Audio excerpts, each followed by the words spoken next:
Vivian, Hello. Hi. how are you? Good, good. Thank you. Excellent.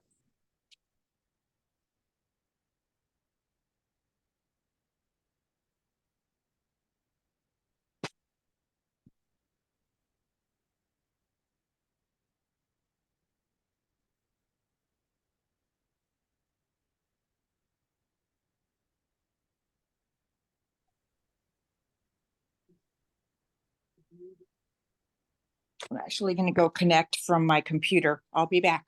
Oh, great. Okay. And Nancy, how you doing?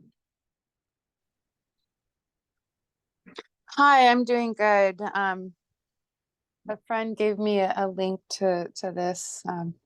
Oh, great. Thank you for letting me be here. Yeah, absolutely. Thanks for joining us. Yeah. We just wait a few minutes and we get people coming in and give them a few minutes to join them before we get started. Thank you. Yeah. Sometimes I do turn on my camera, but I have a sunscreen allergy. My face is really burnt right now, Oh, so no worries at I all. just get my camera off for today. You got a nice red strawberry Right. picture showing up. Thank you. That was good.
Hey, Hey, dude. how's it going? How are you? Fine. So you're doing it every week now, huh? I do it every week, but the Zoe one's every other week. So I continue to do it every week, no matter what. But for Oh, Zoe and their seasons, they always do every other week. okay. Yeah. It gets confusing after a while Yeah. because I didn't was- get the email last week, so I thought it was every other week, and then I got it just today, so it's like, okay, I'll log in. Yeah, this is the first year they changed it to the A and Yeah. B groups. Yeah. So it's a little confusing for all of us to get started. We've usually been just doing it every other week, same weeks.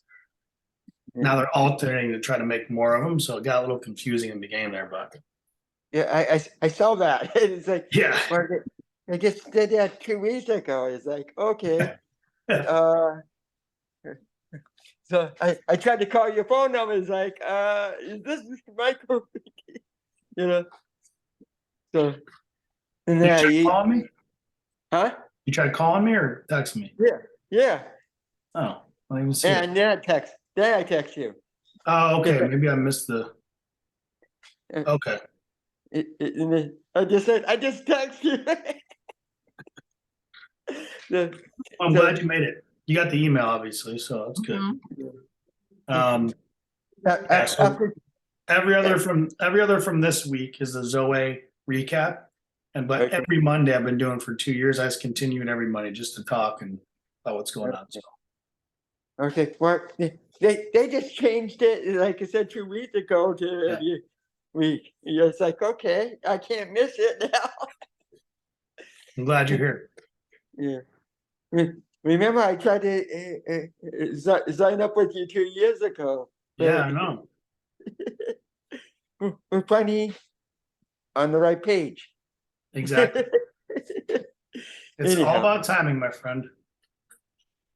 Me and God's planning. I mean, timing, planning, timing, whatever. Same thing, I guess.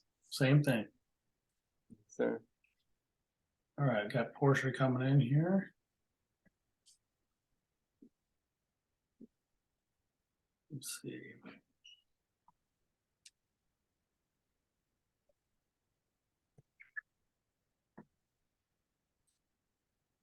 Let's see.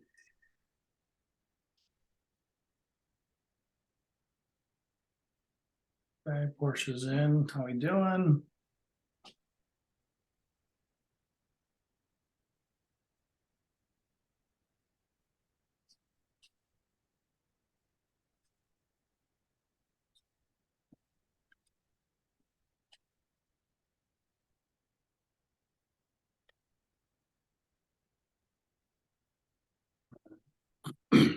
Did everybody get to watch the message this week?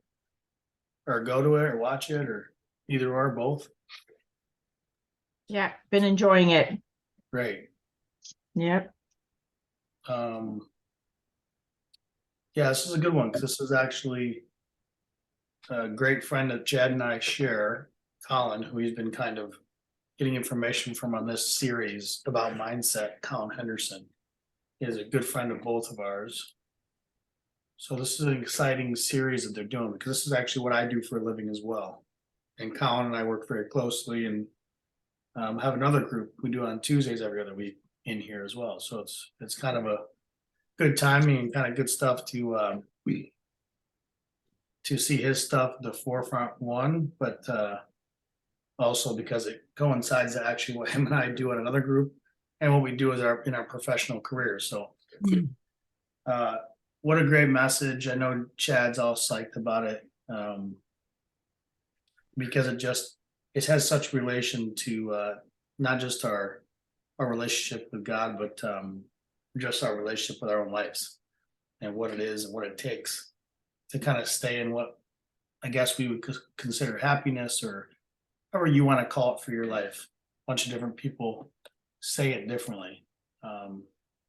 You hear a lot like, oh, I just want to be happy, right? Like that's the one thing, but truly, just like our dedication to our God and our relationship, it's the same thing. You can replace the words, but it's the same exact thing because what's most important is we have control of it right here. It starts here, it ends here. What we allow in or what we allow to affect that choice, what we have right here is what changes it. So it's the same way we can look at a job we have, something we're going through in our life financially, health problems, our relationship with God in different seasons. It's stronger, it's weaker. All these things start right here and end right here, right? So we have a choice. He says a lot. This is what our mentor, Colin and I's mentor, a guy named Trevor Mohad, who has passed away now, would always quote, and he said this in church Sunday, was, it happens in between the 6 inches between your ears. Everything is in the 6 inches between your ears. That's where it begins. That's where it ends. And we always have the choice, no matter what, no matter how hard it gets, no matter how up against the wall it feels, how it feels like maybe there's no possible way that I can overcome this, get out of this, no possible way that it can be better. That's what you're telling yourself. Remember, it starts right here. It's the 6 inches between your ears. It starts with you. So what a great title this week about, quit telling yourself the story, right? Like it's the story we tell ourselves that creates our reality every day. So if you have a broken relationship with God, well, it's because you've been telling a story that has brokenness in it. You've been telling a story that disconnects you from God in some way. You've been telling a story in your head that maybe you're not good enough yet. for that relationship with your creator. You've been telling a story that you're not good enough for your job, for your relationship, for maybe your good health. It starts in our subconscious too. It's not always like, well, I'm trying every day. I am trying to be positive. I'm trying to say positive things and nothing's working. Issue with that is that the things that are most important in our life take time. Right? If you build it fast, it won't last. If you build it slow, it'll grow. Anything that's important takes a lot of time. It takes consistent effort. It takes consistency over a time and pattern, right? So if it's built fast, it's just not going to last. You want things right now, you want answers right now, you're going to miss the details of what building a foundation to what that success looks like. But if you want something to grow, you got to take it slow. You got to pay attention. You got to set up the business plan first. You got to get the financials in place. You got to find the people that are going to be by your side. You got to find what your customer acquisition is going to be, who's going to like it, why are they going to like it. All these things kind of tie in with how you would treat a business or your career as well. You don't just jump in the deep end if you've never, ever been in the water and just pray, right? This is not how God works. He's not just there to let you crash and burn. Like, it's not like, oh, I'm just gonna do things that I know nothing about. I've never spent any time on. He just got my back. It's not how it goes. You gotta show commitment, you gotta show willingness, you gotta show dedication to the creation, why you were put here. You gotta give a little bit back. All the things that have been done for you to be here, you need to be reciprocated. And that takes time. Right? If we're gonna grow anything amazing, you gotta take it slow and you gotta be consistent to show up. Another thing he said today or yesterday, what did he say?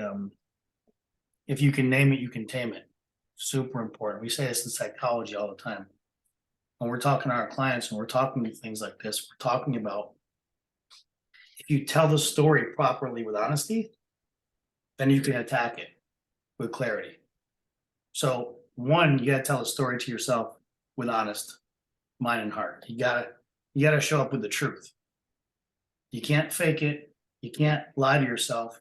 You can't tell yourself things you aren't. You can't tell a story that's not true. Because again, that's just faking it. It's not reality. You're not facing the actual possible problems that are causing you to keep relapsing into maybe what you think is the downfall. So we have to name it so we can tame it. We got to know what the problem is so we can build a solution. Again, no different. I don't know what everybody does for career, but no different than how you handle your job. You can't solve problems. Businesses don't last because if they sit around and wait for the solution to show up. They create solutions to problems. The best businesses last over time and evolve over decades because they get ahead of trends. They get ahead of things. They start to see around corners. They change before they're left behind. It's no different with our hearts and our minds. We got to put in the work. We got to be honest with ourselves and how we're telling ourselves the story, how we're telling ourselves our worthiness to our God. What is our relationship with God? Is it strong? Does everybody have a really strong relationship with God today? Do we believe it when we say it? Do we see ourselves like He sees us? I mean, a lot of these questions we have to be really, really honest about. Don't just say it out loud because it feels good. Don't just chant it in church because it feels good and everybody's got their arm up. Don't just join the crowd if you don't believe it. It's got to be in your heart and you got to believe something. Remember 2 weeks ago, this is something that our mentor taught us, Colin and I, and Chad shared a couple weeks ago, was when you say things out loud, they have 10 times the effect. Okay? When they're said out loud versus then you think them. So one, if you're going to tell yourself a story, talk out loud. Doesn't have to be anybody in the room. You got to say it out loud. If it's to yourself in the mirror, verbalize it, don't think it. It's 10x better. If it's negative, it's 4 to 7 on top of that 10. So if it's negative self-talk out loud, it could be 70% more damaging. So we gotta be honest with ourselves. It's not always about lifting your head, looking in the sky and saying everything's okay if it's not. Sometimes you have to start with saying what it is. So, right, so you can actually name it out loud. So you can start to tame it, so you can start to build solutions. And if that's, I think I've had this conversation many times with my journey back to the church and my journey back to this, my faith, with Chad and with others about me not feeling like I was ready to be amongst people that I thought were ahead of me in relationship with God. And I feel like I was ready or worthy to serve in the church because there's so many people that have been there so long, dedicated in so many ways, spending so much time, volunteering their time, showing up a lot more, maybe being ahead of their faith than me. I deemed all these things for myself not ready. And the truth is, I made that narrative. I created that story as a story I told myself to not dig in and truly dig into what my relationship with my God is. I used an example of everybody else around it, around my church, what I thought it was supposed to be by looking at others and not took accountability or responsibility for my own relationship with God. So I wasted a lot of time probably not involved, not in a church, but in my own relationship with him. I hesitated a lot, I wasted a lot of time because I told a narrative and I told a story that I wasn't good enough yet, I wasn't ready yet. I'll do it when I'm better. And it's funny in sport, I've been teaching this a long time.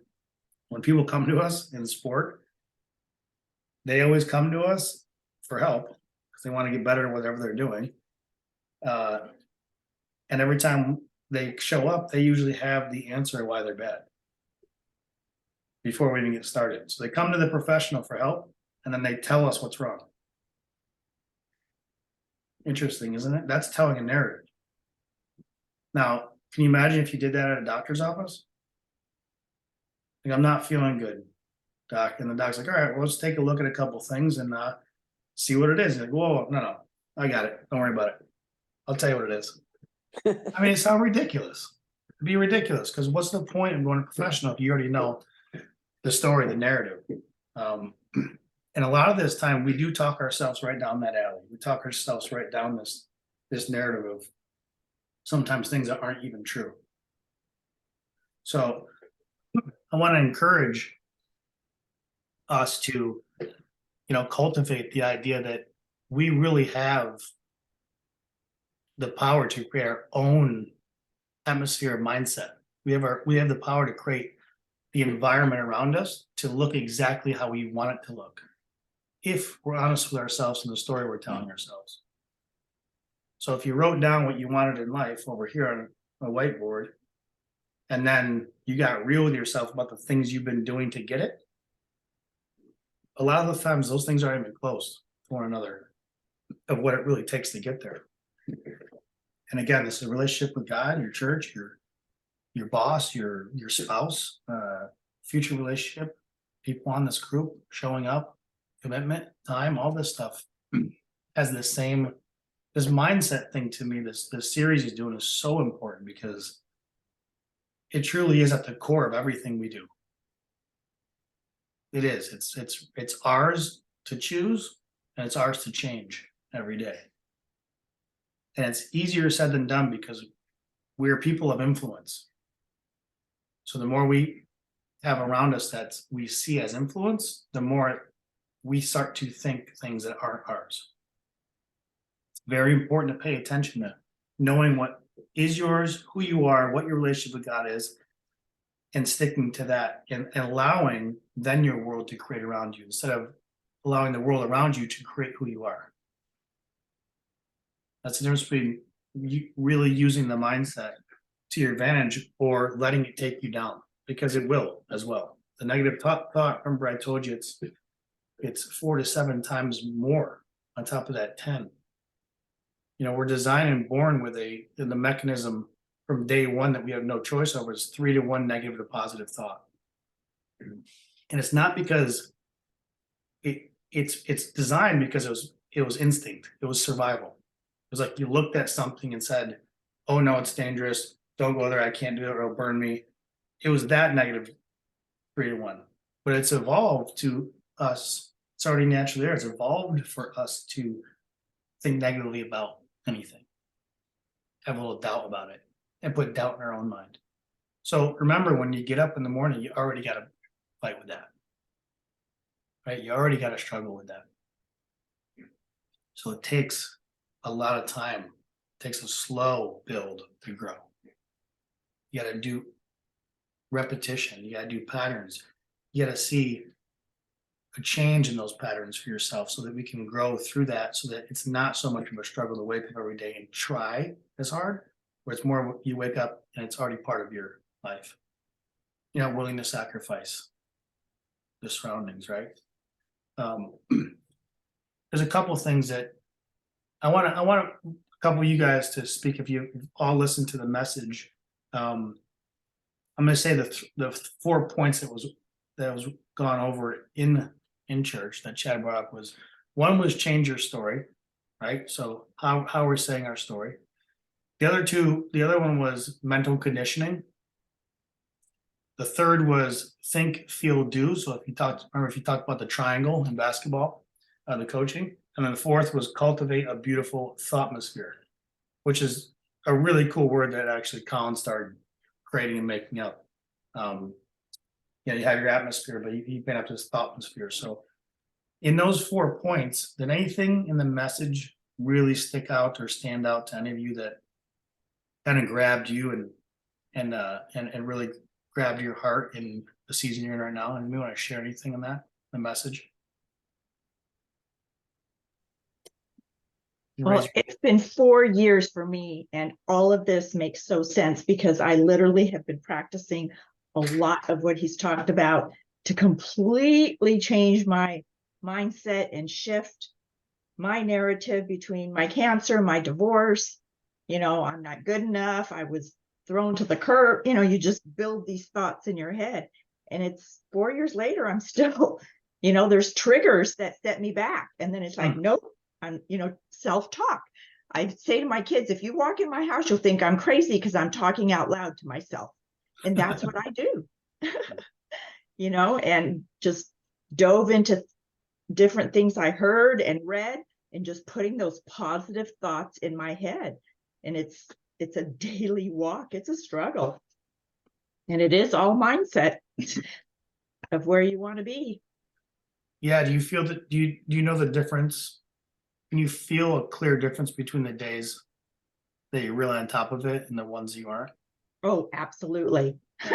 Absolutely. Do you note some of the differences? What do you do differently? Well, what I do a lot, I still do, and I catch myself, and again, talk to myself and said, don't go there, is I create the narrative. I create the stories in my head and scenarios that aren't there, but I know it. I realize it, and then it's like, stop. I just literally talk to myself, stop, that you're not going to go back there. You were there, you're moving forward. And it literally is just self-talk and just repeating it. And whether, I put on music or something else and just try to change my mindset and shift it, and before I know it, it's like totally gone, and I'm working and doing stuff and realize, okay, at the end of the night, thank you, God, for just getting me through the day and changing, what I was thinking and doing. I But want to yeah, share one thing with you that's from a chemical standpoint in our bodies. We have DHEA, which is a positive hormone. We have cortisol, which can inject in our body. Anytime you have a negative reaction or a movement, or if you're in traffic and you flip somebody off, or you get fired up at somebody at work, or you have a little bit of argument before you leave the house with your spouse or your kids, every time these little actions happen, cortisol actually secretes into your body. What it does, if you've ever felt this before, which most of us probably have at some point in our life, you start to gray out and you feel like you can't make a decision properly. You start to get so upset that you're unclear. That's a chemical reaction in your body. Here's the problem.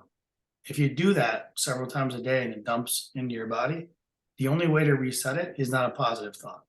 You can't talk to somebody, you can't smile your way out of it. You have to get 8 hours of REM sleep for it to reset to zero. It doesn't go higher, it just goes back to level. So if you know that, gotta get ahead of your days and start to think, what is it gonna benefit me to get there? To get that worked up? What's it gonna do to me for the rest of the day? Right? I can tell you right now, most people don't get enough sleep as it is. So we're not even resetting every day. We're running on less of ourselves every morning we wake up. So again, we're already behind it. We got to do a little extra work to make sure that we're not allowing that gray area to come in because we have no control over it. So I like the things you said, like being aware of it is huge. Tracking it is even better. Understanding what your bad days are like and why. Anybody else on those 4 topics or anything in the message at all that came up? Amber. Hold on, let me get my little hand down. Hello, everyone. There you go. Yeah, I wanted to say you're not alone in that, and I loved what you said. I can't read because I don't have my readers on. Is it Vivian? Yeah, I just love what you said, and it's so true. And it's you're not alone. It's every person in the whole world, and everybody's got a choice every moment to, listen or be a part of that narrative in our heads or whatnot. I just wanted to remind everyone too that, and Michael and I have talked about this 1,000 times over the years, that even to get to that point, you said, you talked about the struggle and it's hard, and you're like, I'm not going back there again, and I'm not going to go down that road, and all those things. And that's going to come up over and over. No matter how many times we get to peace or to happiness, I have to remind myself that there is no constant state of peace or happiness. So just because I found my path there, now my path will be quicker to get back to the happy place each time that I do it, but I will still probably have to revisit it almost every day for the rest of my life. It doesn't stay. So it is a practice that's ongoing.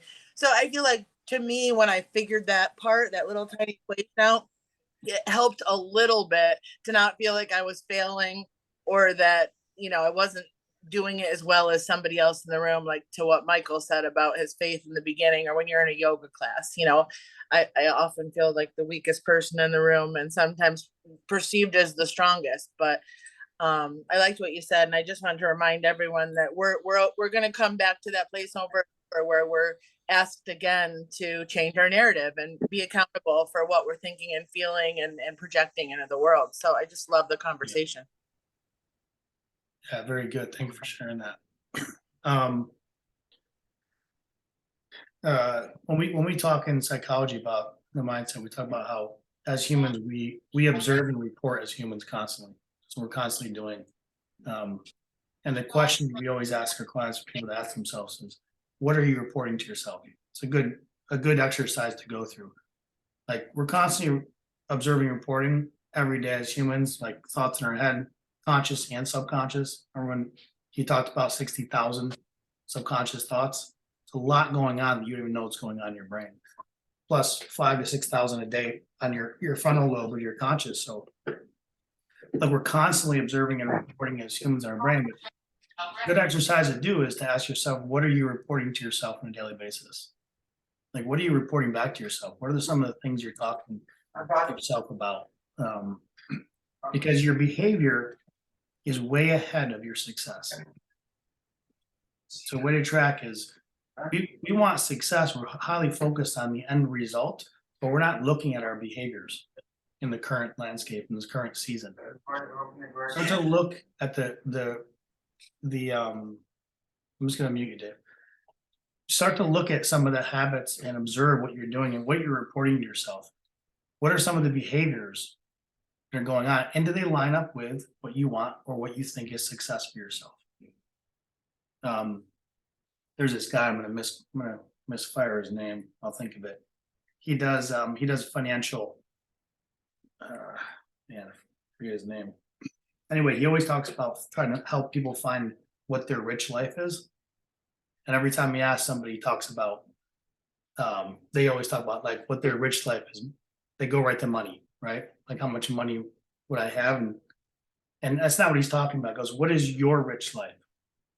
What does that mean that's in your life? What does that mean that is necessary to have a good, happy life in your definition?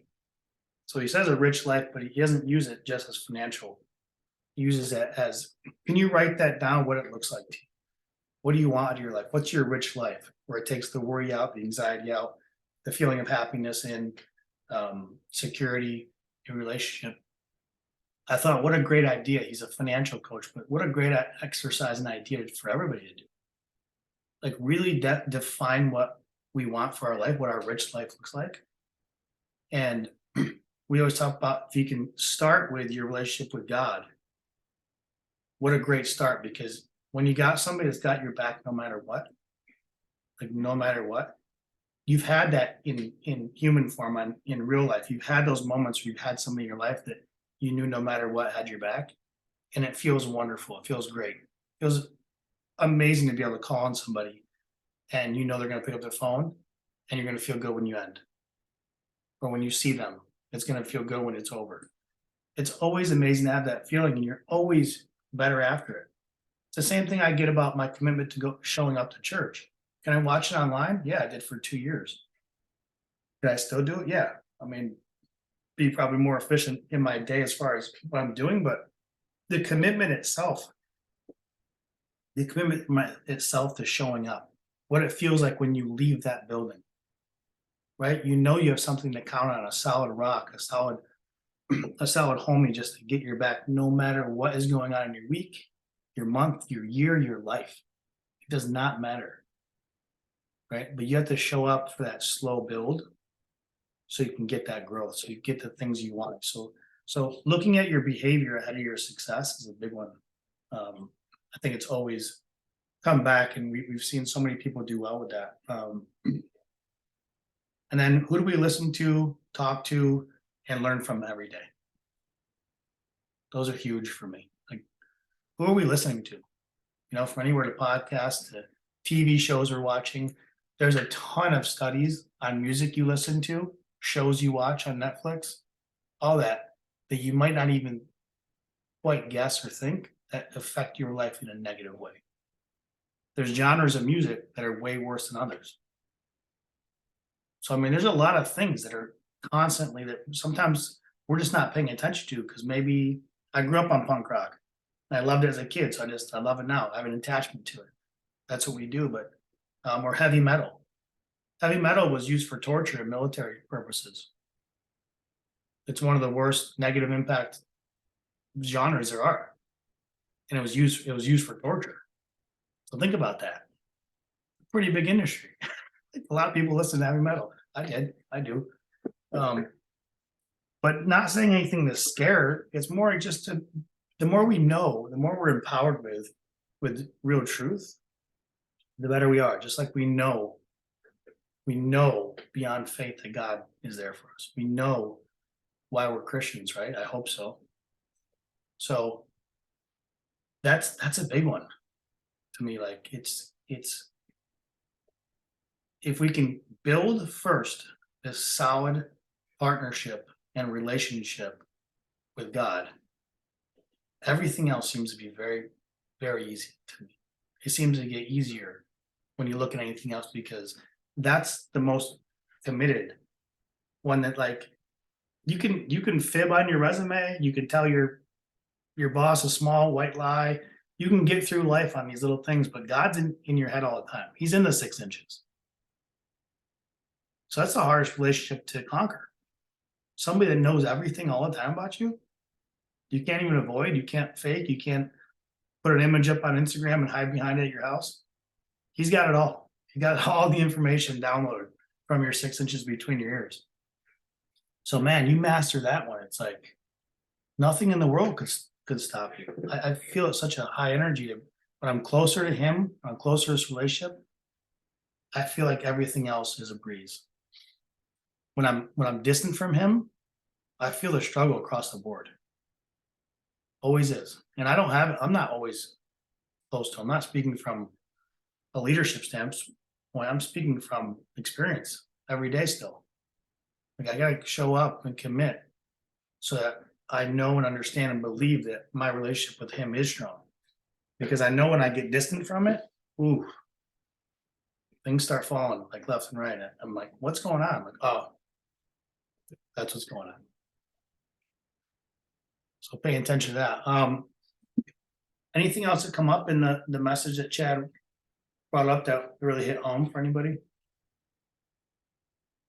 Anybody see when he talked about the think, feel, do? Talking about the triangle and coaching. He used basketball analogy, but he's really just using the diamond approach where, you know, if you have those three, they keep on going back to another. That's how that coach built that. Jackson was he used these three, they feed each other constantly. Once you're really good at those solid three, the triangle feeds itself constantly. So think, feel, do, think, feel, do, think, feel, do.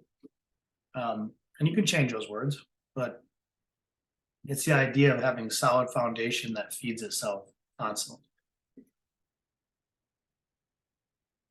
What else? Anybody have any thoughts? Actually, how about it doesn't have to be on the message. Anybody have something come up this week? They want to share anything on their hearts they want to share. Doesn't have to be about mindset. Could be about ZOE, could be about your relationship with God. It could be about the speaker today in this group. Ups and downs. Yes. I could share an acronym when thinking about like thought life.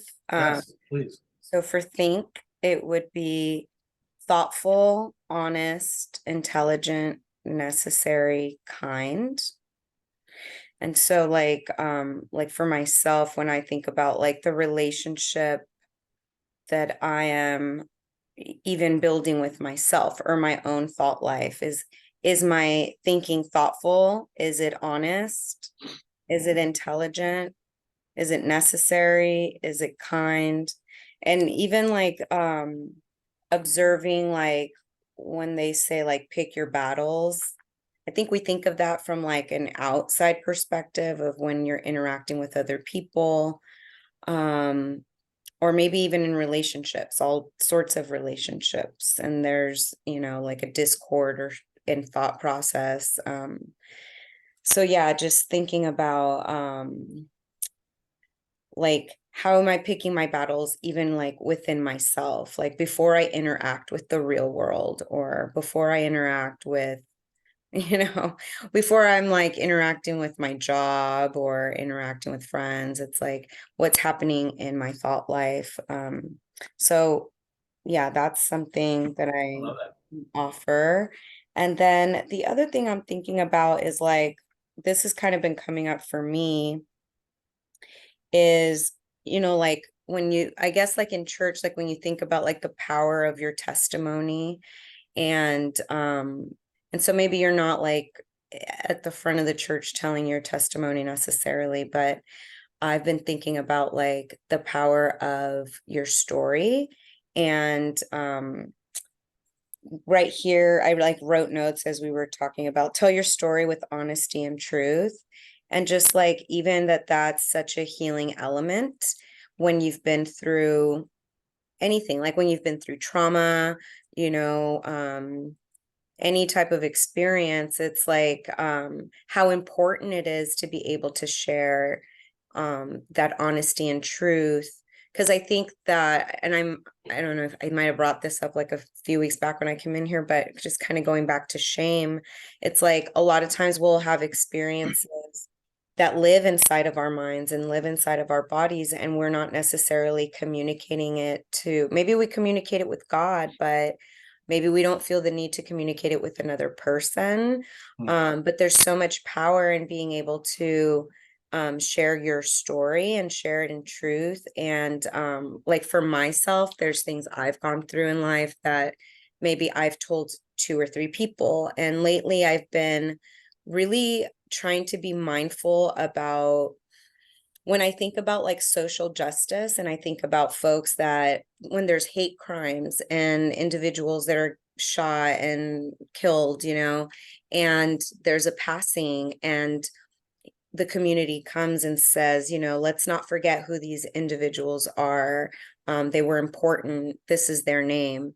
So in a lot of ways, I've been thinking about that, like just even in my own life, ways in which maybe I like have allowed myself to be silent, and how important it is to exist. And, you know, like even just being like a child of God, like how important are you that you were thought of before you were born, you know, before that existence. And so, yeah, like for me, I've been thinking about that too. It's like being a little more open and honest about parts of my story, um, to give life to those experiences. Number one, because they're real. They may change somebody else's life, they may impact somebody else, but also there's like a full release that happens in your nervous system and in your body when you're able to just kind of process a lot of that information to the world around you. So yeah, that's my other offering, is just like the importance of sharing your story, so that it doesn't just like live inside of you, but it has existence outside of you. Yeah, I love that. That's a huge part of it. It's exactly what, you know, telling your story and how you tell your story to yourself. But once you get to the point of believing and telling the truth to yourself, it is important. I think exactly what she's saying is it's massively important for another step to start to share it out loud, not just to yourself or to God, but to others. Finding spaces that you can share to others, because it's a big deal to you, how it changes you, how it balances you, how it makes you have this relief and feeling of sharing and vulnerability and letting it out and not being judged. There's a ton of stuff that goes with that. And like she said as well, you never know who it can affect in such a profound way. Sometimes you're doing it for you and end up changing somebody else's life, or vice versa. Sometimes you're trying to say it out loud to have somebody relate to help change your life, and ends up changing you. So there is really no downside to that, in my opinion. I'm a massive believer to, once you get to the point in your heart, in your own stuff, that you can say things out loud verbally, be okay with them in your own judgment, that you start to share them as soon as possible. Whether that be with a good friend you trust, or a church group, or another friend that's going through something, a therapist. The more we can say out loud, remember 10x.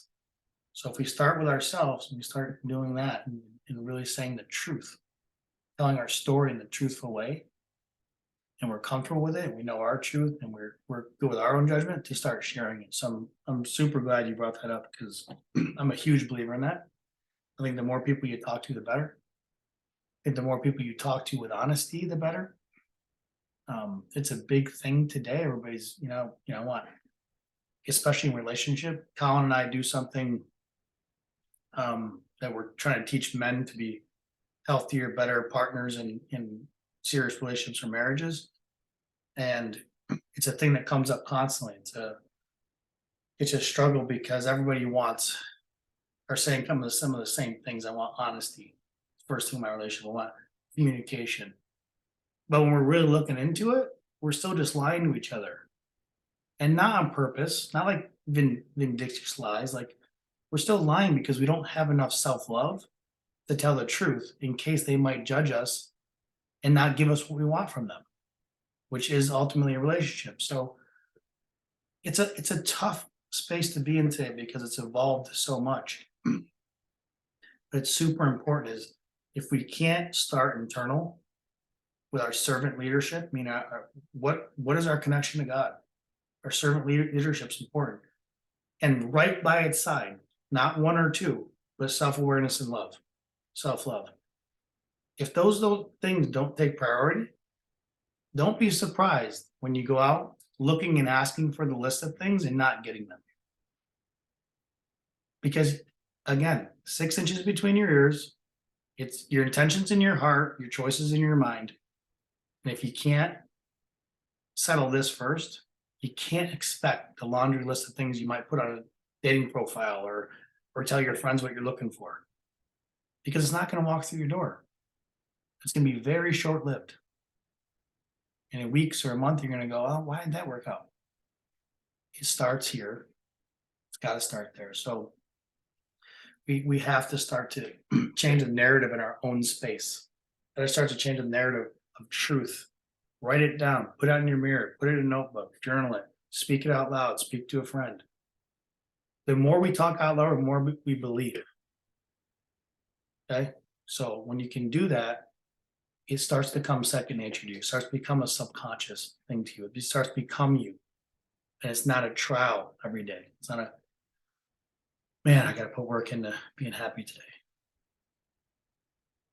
It changes the game. And look, this is why we do these things. I mean, Connects is an extension of Sunday. It's the continuous, slow build for growth. It's church isn't Sunday, your relationship isn't Sunday.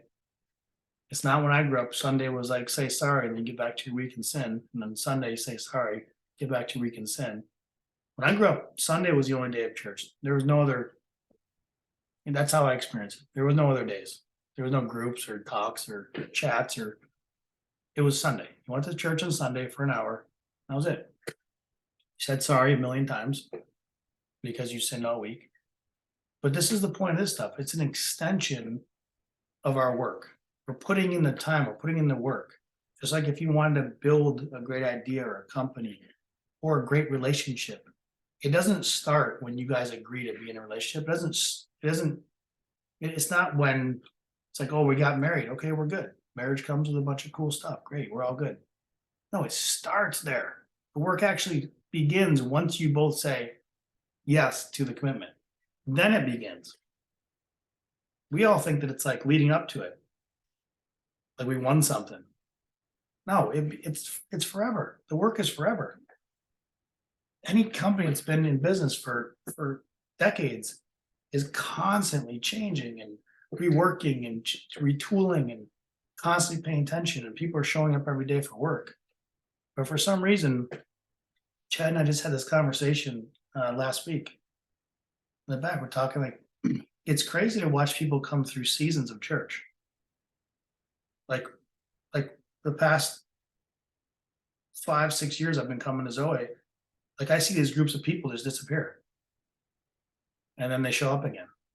And then they disappear. I mean, like off of online too, not like I'm going online because I'm traveling, disappear. I'm saying like disappear. Like haven't heard from them, haven't been to church, and then they show up again months later. And it's always crazy to me because we can't do that anywhere else. You can't go missing for 5 months from your husband or wife and just expect to come home and it's like, where were you? What do you mean? Don't worry about it. Just taking a break. Like you can't do that. You can't do it at work. Can you imagine? You just literally go missing for 4 months, show back up at work, nothing's wrong. Like, what are you doing here? What do you mean? I'm ready to come back. I'm feeling it. But we do that with the most essential thing that is the core starting point of everything we do well in life. Why? Because God didn't come down and fire you, like physically. Because he does have your back no matter what, and you're not fearful. We're fearful from doing that from our job because we want to get fired. It's connected to our livelihoods and our money. We're fearful of doing that in relationships. We don't lose a person, our husband or wife, or be looked at as divorced, or our kids, what they think of us. Why aren't we that fearful with our relationship with God? He gave you all the other stuff. He gave you everything. This is not ours, this is for rent. We're here subleasing this space. It's not even ours. But we're so much more fearful about everything else that we'll follow these rules and guidelines. We will not be fearful of the relationship with him, the commitment to show up all the time, every day, no matter what. Right? Sickness and health, no matter what. We got to get back in alignment with our mindset about what it is to have a relationship with God. Because everything else he's created for us.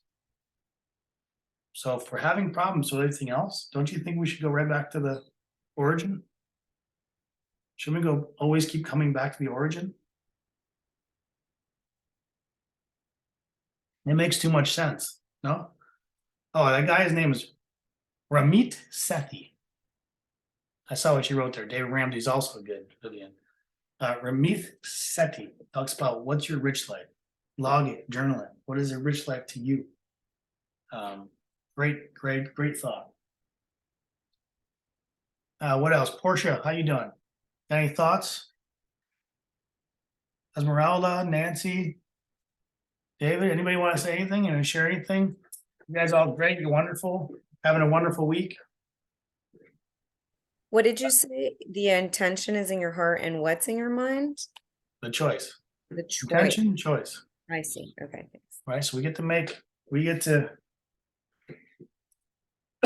remember, you could talk yourself into anything. I mean, some of the sociopaths in life do the same thing, but it's because they use this to talk themselves out loud into, I'm the best, I'm the king, I have all the money, I'm the boss, I'm a great husband. Like, but you got to mix these two.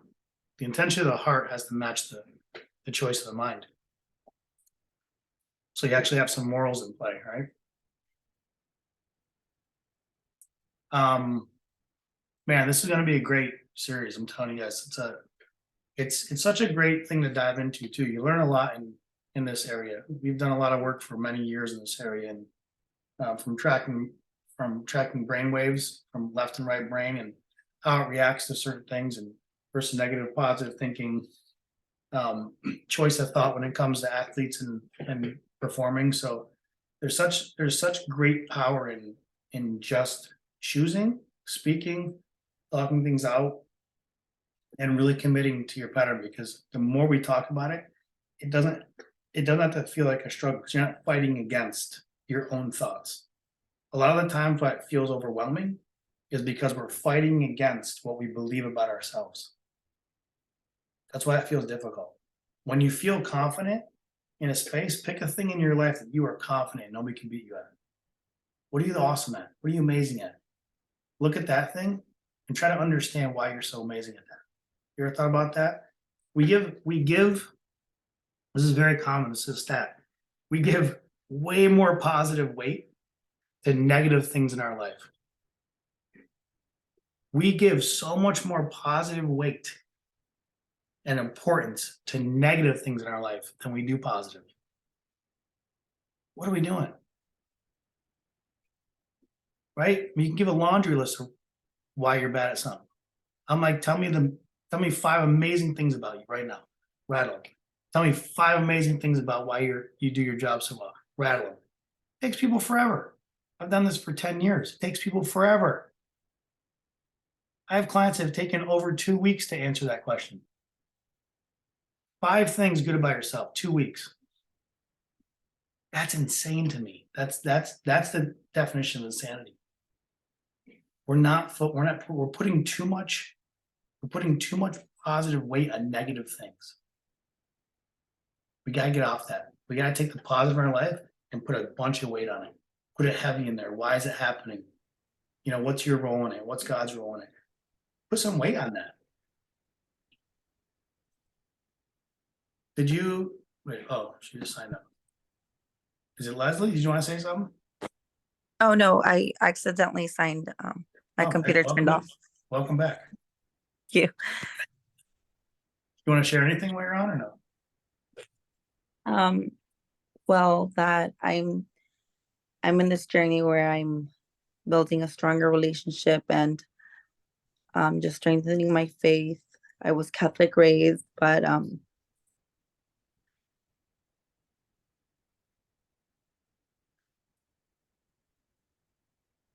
Take your time. sorry, I got very emotional. No, take your time. That's what we're here for. This is why we do this. You in a moment of struggle or what?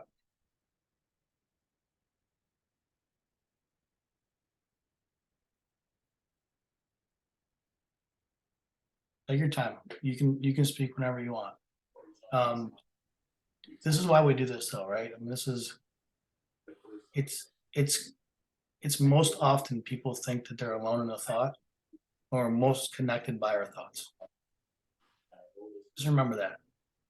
We feel alone a lot because we don't think anybody would understand what it is. And we're the most connected by our thoughts amongst humans. So it's a peace of mind that I've always built in, like, even when I go lonely or when I go isolated, which my sister would understand, when people close to me understand, sometimes I go in my internal and go isolated and I stay away a little bit.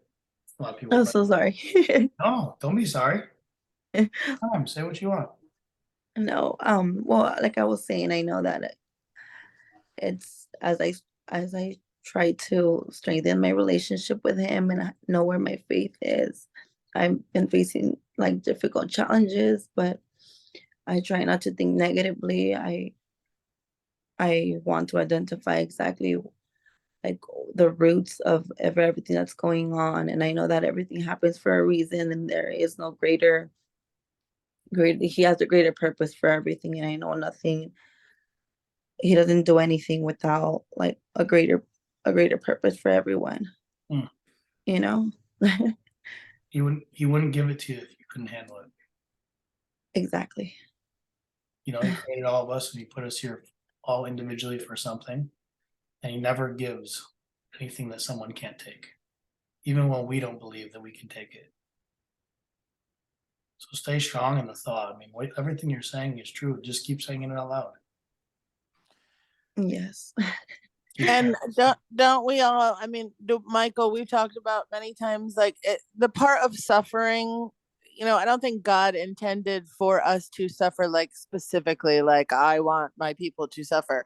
However, in suffering, we embrace the light. We look for the light. We seek out the light. We seek out the greater truth. We seek out the louder, more true thing. And usually that is our relationship to God and nature and the things that matter the most, right? When we're wrecked by the biggest moments of our life that we're not prepared for, you know, whether that's death or something that is finite, that we have no control over.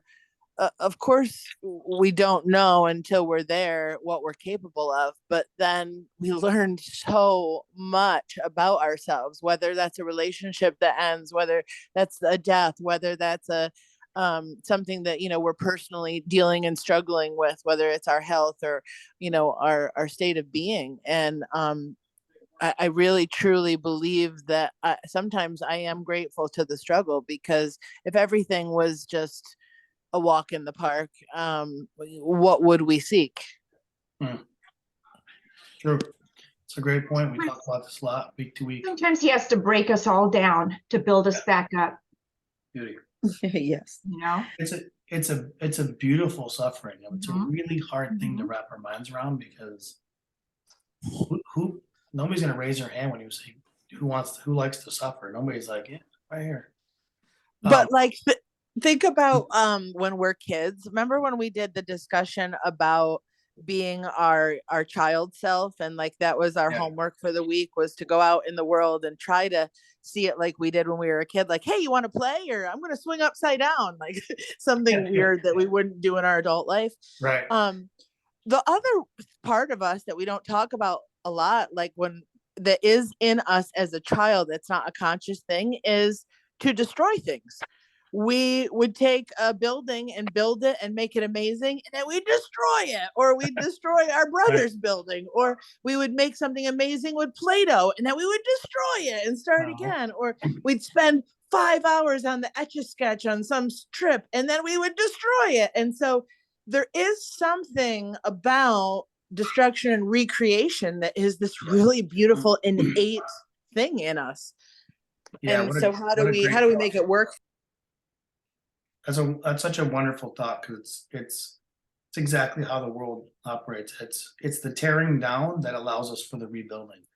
What's always at the bottom of the tear down, though, even when it's a sad thing. When I sold my company, I knew I had to do it, but it was a horrifying thing for me. It was a very sad moment, because I treated that like it was my baby. I never had children. That was my baby. So it's hard to watch it happen, even though I did it. But what I realized with really hard things is, like Amber was saying, we have to break things down so we can make room for the new. But what's always at the bedrock is the foundation of God. That never gets torn down. Always have the platform. He's always going to be there. He wants you to build, go through a journey of your life, go through a season of your life, and then and that thing needs to be torn down because he needs you to move up, move on, rebuild, bring a new. So, yeah, I mean, without the feeling of defeat, without the feeling of destruction, we don't know the relativity to what success looks like. And I say this all the time, we can't know what happiness is if we don't know what true sadness is. We can't know what success is if we don't know what failure is. There's no in between. It's not just, and like I said, we put a lot of weight on negative things, and we're not putting weight on both because they're necessary. One good. What did man, was it Colin? I was either talking to Colin or my friend Trevor. It's funny something he said about superhero. Like every time there's a superhero comes along, a villain has to come along and fight him. Like there's not just a superhero that comes along, can fly and look through walls and beat time and all everything and save everybody's life in a heartbeat, and it's done. He never just wins forever. There's always a villain that pops up because he has to fight. There's got to be relativity in this world. I thought, wow, what a funny kind of childhood analogy of like constant, right? It's constant from the day we're born to the day we die. We'll never have this flow of what we actually expect. We have expectations of like awesomeness. All of us just want this. I want to be happy. I don't have to worry. I don't have anxiety. I don't have to worry about finances. I want to travel when I want. I want to make sure my job's good. But we never, ever even are talking about this kind of sucks, but I'm okay with it because we never even talk about that. We try to avoid it. Well, like even Michael, you've talked about a lot of times, like, I love that you always bring the science in kind of to like give us the statistics and things. And, we talk about greatness and the small percentage of people that achieve true greatness in the ways that we're talking about, the absolute elite, the richest, the best golfer, the best football, the best soccer, the best tennis, the best CEO, whatever it is. How statistically, how many times the Olympian, let's say, how many times does the Olympian fail before they get the gold medal, if ever? Oh. Excuse me. And so if such a small percentage can't even, that is training and focusing all their concerted effort on being perfect, it's still almost impossible. We're so hard. We're so hard on ourselves. And from what I taught and raised, unfortunately Catholic too in the beginning, but that we're born perfect, but also born sinners. So yeah, it's a staggering amount. She's dead right. It's not just sports and everything. There's a staggering amount of failure before success in any industry and anything we're doing. So I told you that 3-to-1 negative to positive thing that we were all born with. It's in our hearts, instinctual. It's fight or flight. And then when we go into things, it's already built in our system. So it's not a surprise. We gotta recognize it. We gotta give it some light. We gotta shine light in the darkness. So God tells us we gotta take a flashlight and look into our darkness. You can't just look down there and assume bad things are in there because you can't see. Take a flashlight out, shine some light on it, and understand it's just a basement. It's just another part of your home. It's another area. Right? But if you're going to assume, that's when our thoughts get in our way. That's when we have to fight our thoughts. Then that's when it seems overwhelming. And then we have to start to go to tricks of like, okay, I just want to think positive. I know God's coming back. We don't want to be in that feeling every day. I don't want to be in that feeling. I want to speak to him like he's my homie every day. I want to speak to him like I speak to you guys. I want to speak to him like it's another day with another good friend. I don't want to be begging to him. And I think that's sometimes what we do is we wait till it gets hard and then we beg. We ask. But I mean, again, if we had a really best friend in life, person that you would rather die with, you love forever, you wouldn't call them only when you're down. It wouldn't be a best friend. It's not a best friend. It's a crutch. So is God your crutch or is he your best friend? Talk to him all the time. It's all up here. It's always in the mindset. I don't want to keep you guys, forever. It's just going over the hour. I always appreciate everybody showing up and taking the time for any of these groups, mine or any of the ones at ZOE or beyond, because it's a commitment to your time. It's exactly what we're talking about. Showing up is part of the battle. Giving yourself that space, giving yourself that reward, showing up into your growth, into your awareness, into your self-love is huge. Showing up for church, showing up for God, showing up for other people. And you guys are already doing it. I always say people that are doing things extra than just selfish motivations, showing up, talking to people, talking before people, showing up in relationship, texting loved ones, responding to somebody that reached out to you, you're already in the 1%. You just got to give yourself credit for it. Put some weight on how great you are. You guys are wonderful. You're already doing the right things. Speaking out loud is huge. One of the hardest things we do in the world as humans. And to show up with strangers and say things out loud and be vulnerable, we're in the 1%. We're the ones.